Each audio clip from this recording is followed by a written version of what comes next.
الحمد لله نحمده ونستعينه ونستغفره ونعوذ بالله من شرور أنفسنا ومن سيئات أعمالنا من يهده الله فلا مضل له ومن يضلل فلا هادي له وأشهد أن لا إله إلا الله وأشهد أن محمدا عبده ورسوله يا أيها الذين آمنوا اتقوا الله حق تقاته ولا تموتن إلا وأنتم مسلمون يا أيها الناس اتقوا ربكم الذي خلقكم من نفس واحدة وخلق منها زوجها وبث منهما رجالا كثيرا ونساء واتقوا الله الذي تساءلون به والأرحام إن الله كان عليكم رقيبا يا أيها الذين آمنوا اتقوا الله وقولوا قولا سديدا يصلح لكم أعمالكم ويغفر لكم ذنوبكم ومن يطع الله ورسوله فقد فاز فوزا عظيما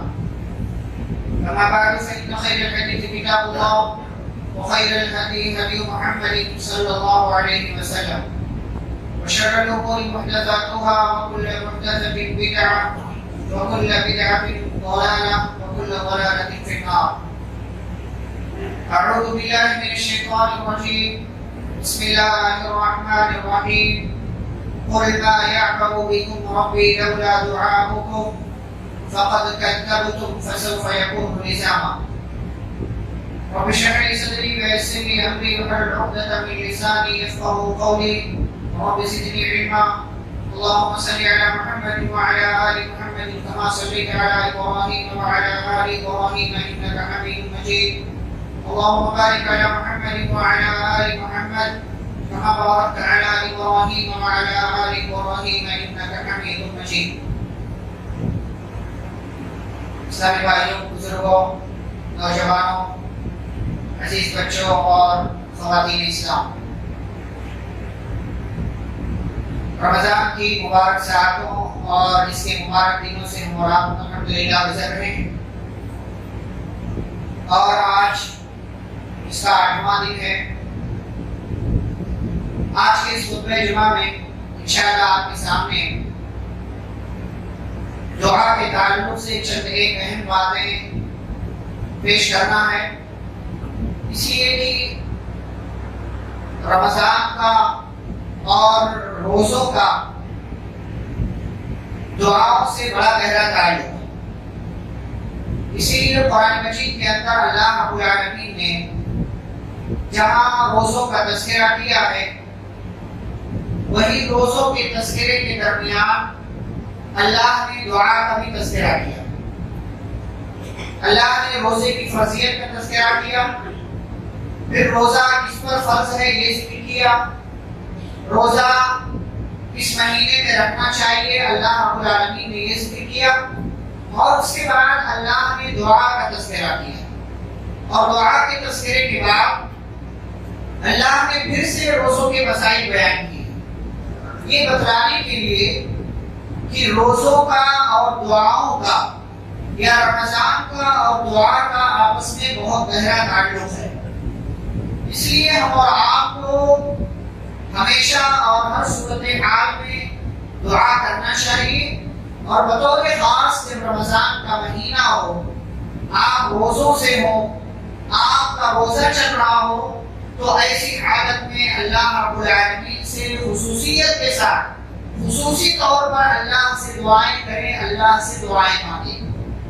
چند ایک باتیں انشاءاللہ ہم جاننے کی کوشش کریں گے. سب سے پہلی بات یہ ہے کہ ہم اور آپ دعا کا مطلب سمجھیں کہ دعا کا مطلب کیا ہے.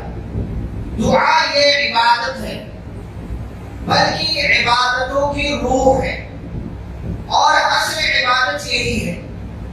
نماز میں جو کچھ ہم کہتے ہیں تقریباً نماز مکمل دعا، پوری نماز مکمل دعا ہے. صلاۃ کا مطلب ہوتا ہے دعا. ایک صلاۃ کا جو مطلب ہے نماز، اس کا مطلب آپ سمجھتے ہیں، اس کا ایک مطلب ہے دعا. اور آپ شروع سے اخیر تک سب کچھ پورا دیکھتے چلے جائیں، آپ کو یہ احساس ہوگا، یہ معلوم ہوگا کہ نماز مکمل دعا ہے. نماز مکمل ہم اللہ رب العالمین سے کچھ نہ کچھ مانگتے رہتے ہیں، کچھ نہ کچھ سوال کرتے رہتے ہیں. سورہ فاتحہ سے لے کر آپ تشہد تک پہنچ جائیں اللہ رب العالمین سے آپ کوئی نہ کوئی چیز مانگتے ہیں، کسی نہ کسی چیز کا سوال کرتے ہیں۔ تو دعا یہ اصل عبادت ہے۔ عبادتوں سے ہم اور آپ کو کبھی پیچھے نہیں ہٹنا چاہیے، اور سب سے اصل جو عبادت ہے دعا، اس سے کبھی منہ نہیں موڑنا چاہیے۔ دعائیں کرتے رہیں، دعائیں مانگتے رہیں، اللہ رب العالمین سے دعا کرتے رہیں۔ اور ایک چیز اس میں یہ ہے کہ آپ دعائیں پڑھے نہیں بلکہ دعائیں مانگیں۔ ہمارے یہاں کیا کرتے ہیں لوگ؟ دعا پڑھتے ہیں، دعا مانگتے نہیں، اللہ سے دعا کرتے نہیں، دعا پڑھتے ہیں۔ نماز میں ہم اور آپ ہیں، دو سجدوں کے درمیان بیٹھے ہوئے ہیں، اللہم اغفر لی وارحمنی واہدنی وعافنی وارزقنی، پڑھ لیا، کہہ دیا، لیکن کیا مانگا یہ معلوم نہیں۔ ہم دعاؤں کے الفاظ دہراتے ہیں، کیا مانگ رہے ہیں، کیا تذکرہ ہے، اس کے اندر ہم اللہ سے کیا کہہ رہے ہیں، کس چیز کی فریاد کر رہے ہیں، اللہ سے اپنے لیے کیا مانگ رہے ہیں، اس کا معنی مطلب اس کا کچھ احساس ہم کو نہیں ہوتا۔ کہہ دیا ربنا آتنا فی الدنیا حسنہ وفی الآخرۃ حسنۃ وقنا عذاب النار، کہہ تو دیا لیکن مانگا کیا نہیں معلوم، نہیں معلوم۔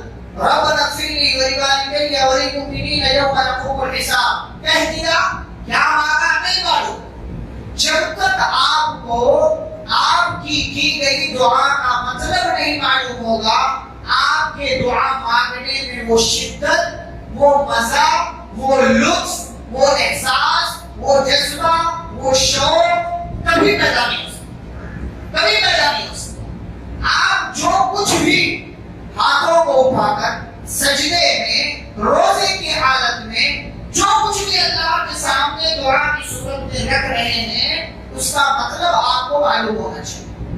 مطلب معلوم ہوگا، آپ کو محبت کا احساس ہوگا، مطلب معلوم ہوگا، آپ کو لگے گا کہ میں رب العالمین سے مانگ رہا ہوں، میں پوری کائنات کے مالک کے سامنے اپنے ہاتھوں کو پھیلا کر کسی چیز کا سوال کر رہا ہوں، میں دنیا کے کسی مشہور، کسی لاچار اور کسی تھوڑے بہت پہنچے ہوئے سیب سے، مالدار سے کچھ نہیں مانگ رہا، میں پوری کائنات کے بادشاہ سے، مالک الملک سے، رب العالمین سے سوال کر رہا ہوں۔ یہ جذبہ، یہ احساس جب آپ کے اندر پیدا ہوگا، دیکھیں آپ کو دعا مانگنے کا لطف آئے گا، آپ کو دعا مانگنے کا صحیح طریقے سے اندازہ ہوگا کہ آپ کیا مانگ رہے ہیں، کیوں مانگ رہے ہیں اور کس طریقے سے مانگ رہے ہیں۔ تو پہلی بات یہ، دعا کا مطلب آپ سمجھیں، دعا کی اہمیت آپ سمجھیں، اور ساتھ ہی ساتھ دعا پڑھیں نہیں، دعا مانگیں، اللہ سے سوال کریں۔ یا ایھا الناس انتم الفقراء الی اللہ،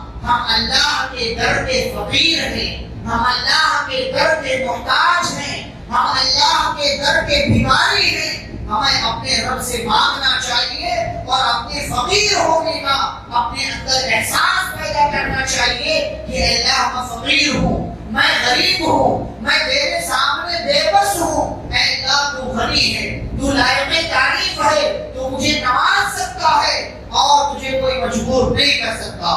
دوسری بات یہ میرے بھائیوں، جب دعا مانگیں تو دعا مانگتے ہوئے آپ کو اس دعا کے قبول ہونے کا یقین ہونا چاہیے۔ ہمارے یہاں لوگ دعا مانگتے ہیں اور پھر سوچتے ہیں پتہ نہیں مانگ تو لیا، قبول ہوگی کہ نہیں ہوگی، قبول ہوگی کہ نہیں ہوگی۔ میرے رسول صلی اللہ علیہ وسلم فرماتے ہیں ادعوا اللہ وانتم موقنون بالاجابہ، اللہ سے مانگو، اللہ سے دعا کرو اور ایسے دعا کرو کہ آپ کو اس دعا کے قبول ہونے کا یقین ہونا چاہیے۔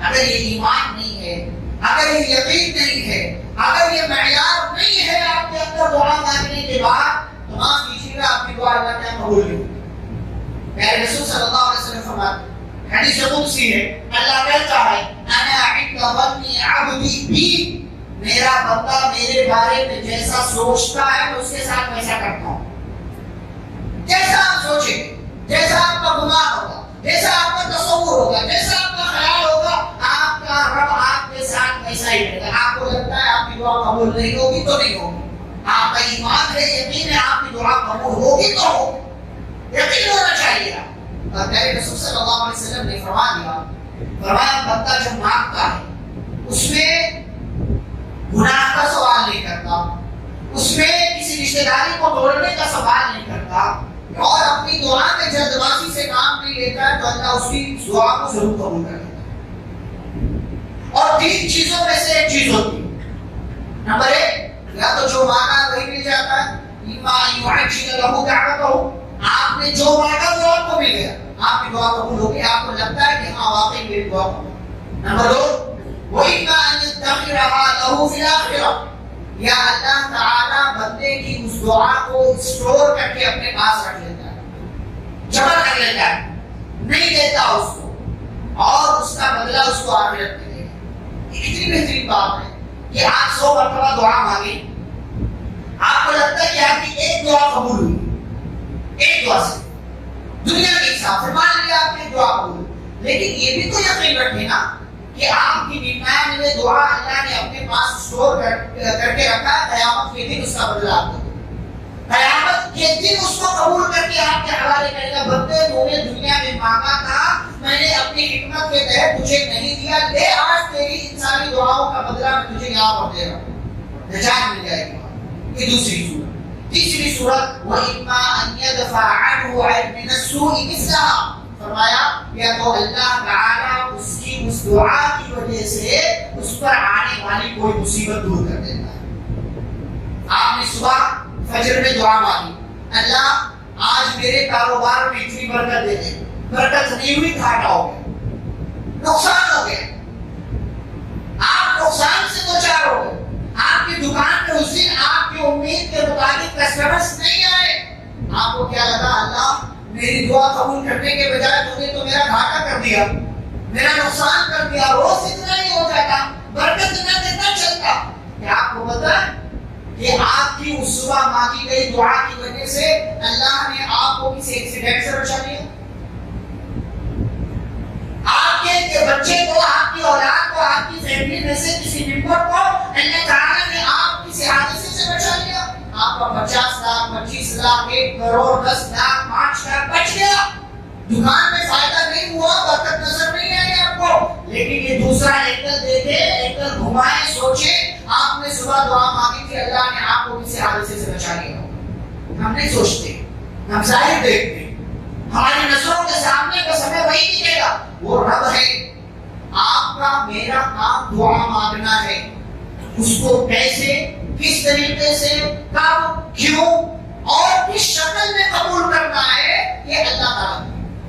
آپ کا جو کام ہے آپ وہ کریں، ہمارے رب کا جو کام ہے ہمارا رب وہ کرے گا۔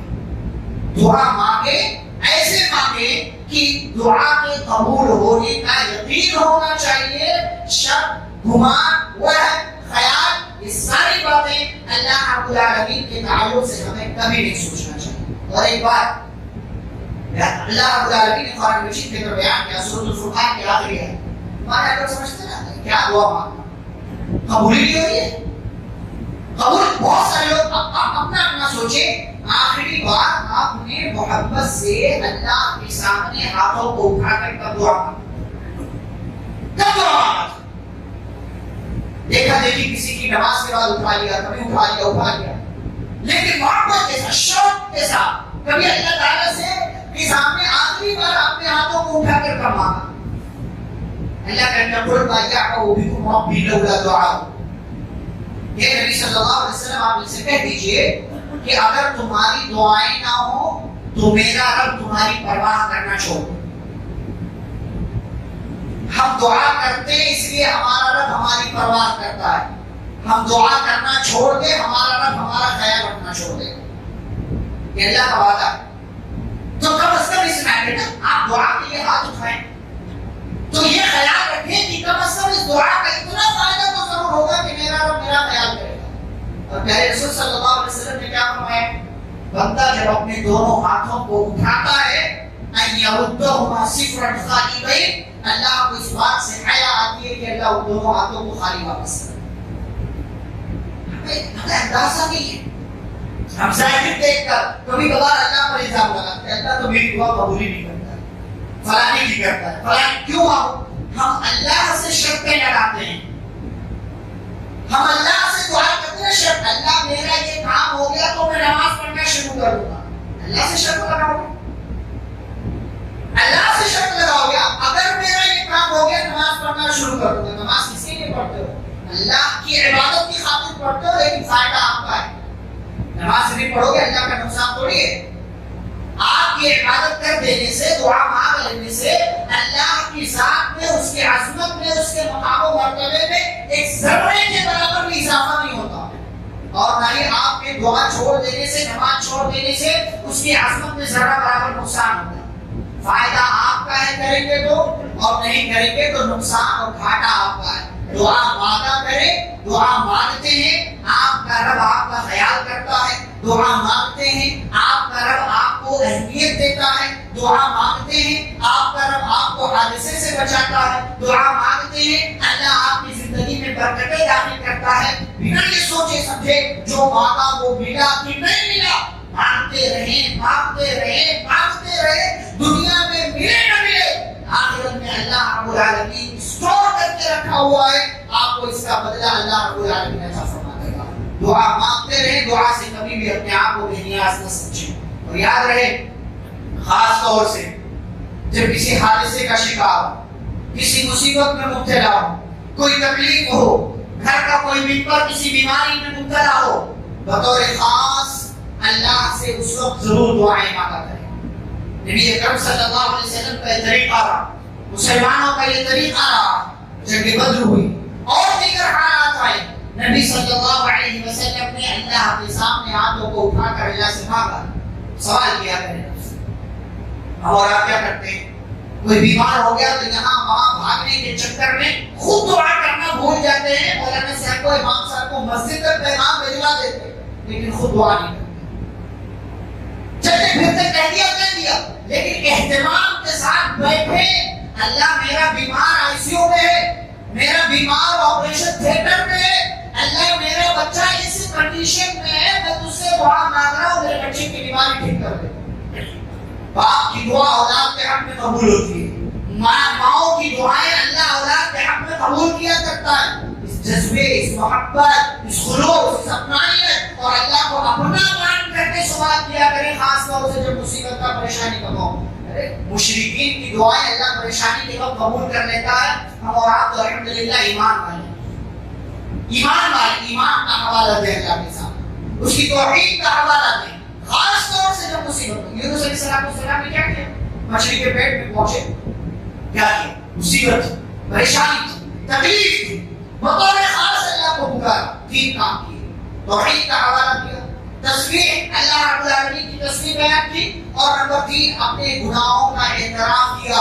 اللہ میں گنہگار ہوں، میں خطا کار ہوں، غلطیاں مجھ سے ہوئی ہیں. لا الہ الا انت، تیرے سوا کوئی معبود نہیں. سبحانک، تیری ذات پاک ہے. انی کنت من الظالمین، اے اللہ میں ظالم ہوں، یہاں سے نکال دے، یہاں سے نکال. انہوں نے اپنی دعا میں یہ تذکرہ نہیں کیا کہ اے اللہ مجھے یہاں سے نکال کہ نہیں نکال. بعض دفعہ کیا ہوتا ہے نا، ہم اپنی مجبوری بتا کر کے سامنے والے سے مدد مانگتے ہیں، کہتے نہیں ہیں کہ میری مدد کرو. سامنے والے سے صرف اتنا کہہ دیتے ہیں کہ آج کل میری بڑی پریشانی والی زندگی چل رہی ہے، میں بڑا پریشان ہوں آج کل، اور یہ جملہ کہہ کر کے آپ اس سے مدد مانگتے ہیں. ایسے ہی اللہ تعالیٰ سے دعا مانگنے کا ایک طریقہ ہے. اب اللہ کی تعریف کر دو، تسبیح بیان کر دو، اپنے گناہوں کا اس کے سامنے اعتراف کر دو، بس اللہ تعالیٰ آپ کی اس مجبوری، اس پریشانی کی کیفیت کو سمجھ رہا ہے، اور اللہ تعالیٰ آپ کو اس ماحول سے، اس مصیبت سے، اس پریشانی سے نجات میں دے گا. تو خاص طور سے جب مصیبت میں پھنسے ہوئے ہو تو اللہ رب العالمین سے ضرور مانگا کریں. ہمارے یہاں بہت سارے لوگ اس ماحول میں بھی، اس حالت میں بھی پہنچ کر اللہ رب العالمین سے سوال نہیں کرتے. تو دعا مانگا کریں اور ضرور مانگا کریں. ایسے ہی ایک اہم بات یہ ہے اس میں کہ بہت اہم چیز ہے اس میں، ہم اور آپ نہ دیکھیں جملہ کہتے ہیں دوسروں سے کہ میرے لیے دعا کرنا.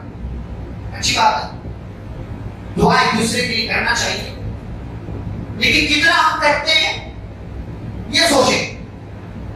کسی دوسرے نے ہم سے دعا کے لیے کہا تو ہم کتنا کر رہے ہیں. ایک اہم چیز یہ ہے کہ دوسروں کو اپنی دعاؤں میں یاد رکھا کریں. یہاں آج ہمیں اپنے لیے دعا کرنے کا موقع نہیں، دوسروں کے لیے کرنا، دوسروں کے لیے دعا کیا۔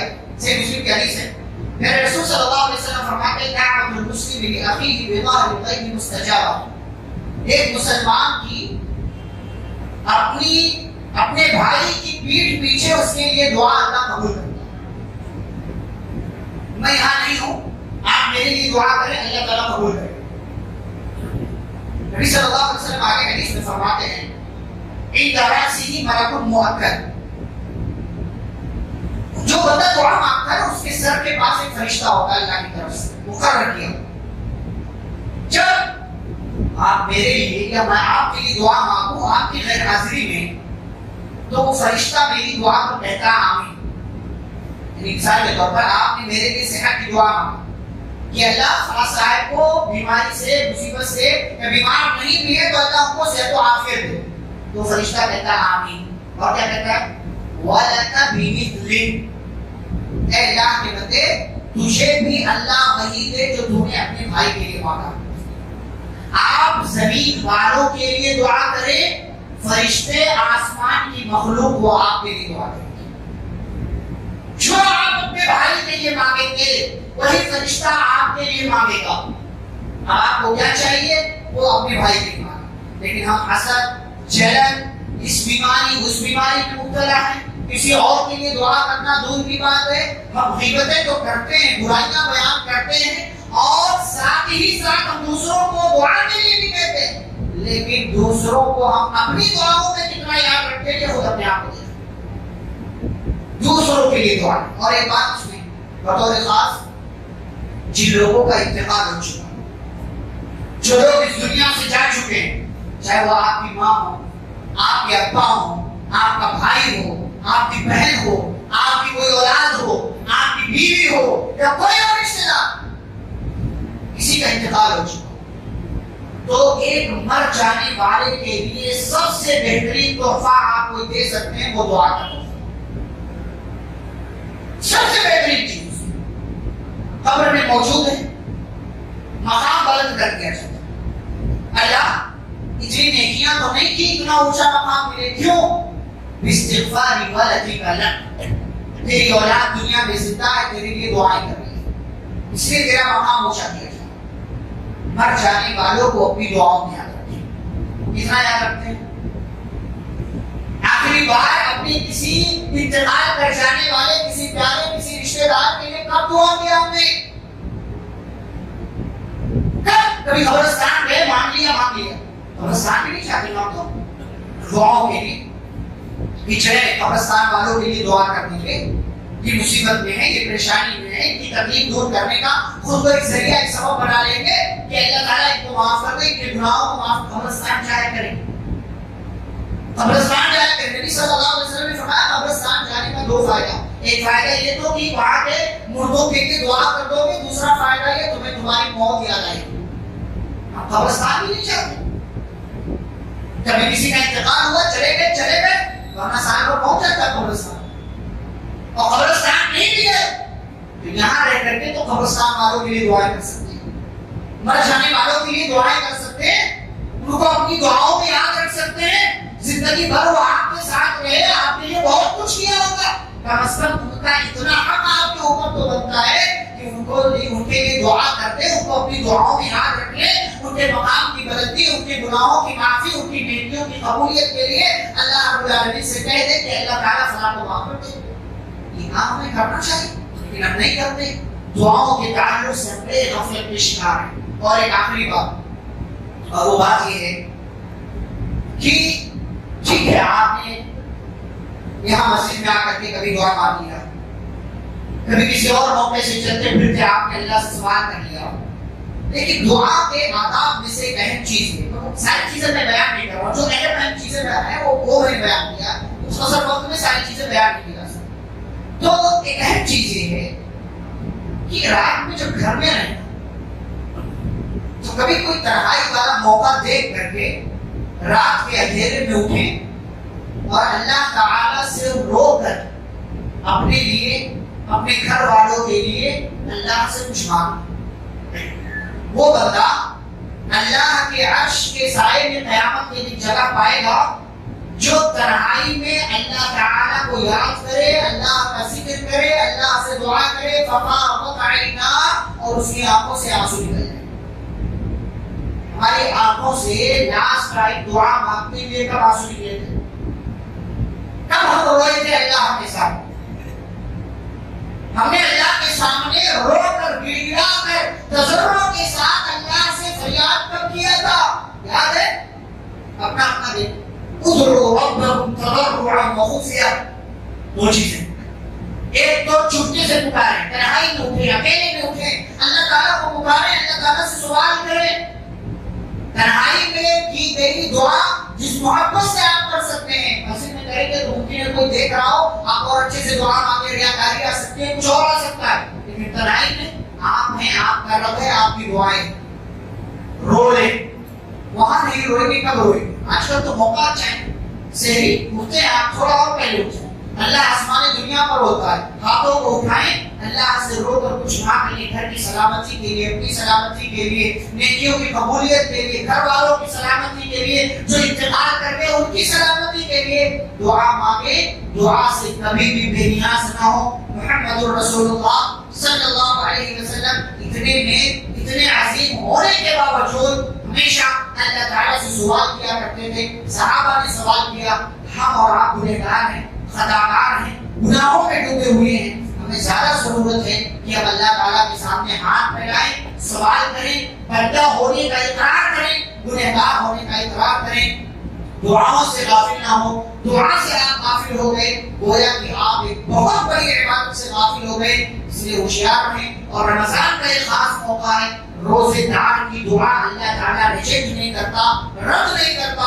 روزے کی حالت میں آپ ہوں، چلتے پھرتے، اٹھتے بیٹھتے، آتے جاتے، دعائیں مانگا کریں جو آپ کو چاہیے، جس چیز کی آپ کو ضرورت ہے اللہ تعالیٰ سے سوال کرنے۔ اللہ تعالیٰ کو کوئی مجبور نہیں کر سکتا، اسے کوئی روک نہیں سکتا، وہ دینے پر آئے گا، آپ کو دے دے گا، نہیں دینا چاہے گا، حکمت کے تحت تھوڑے دنوں تک آپ کو انتظار کروائے گا، آپ کا امتحان لے گا، آپ کی آزمائش ہوگی، لیکن وہ دے گا اور ضرور دے گا۔ اور جب وہ دے گا تو آپ کی زندگی میں برکتیں آئیں گی، خوشیاں آئیں گی۔ شرط یہ ہے کہ آپ کے پاس ایمان ہو، توحید کی دولت ہو، یقین کی دولت سے آپ بھرے ہوئے ہوں۔ اگر یقین نہیں ہے، ایمان نہیں ہے تو معاف کیجیے گا، پیارے نبی صلی اللہ علیہ وسلم فرماتے ہیں جلد باز انسان کی دعا اللہ رب العالمین قبول نہیں کرتا ہے۔ یہ چند باتیں تھی جو دعا کے حوالے سے آپ کے سامنے ذکر کی گئی۔ اللہ رب العزت سے دعا ہے اللہ ہم سبھی کو دعائیں کرنے اور دعاؤں کا صحیح معنی و مفہوم سمجھنے کی توفیق عطا فرمائے۔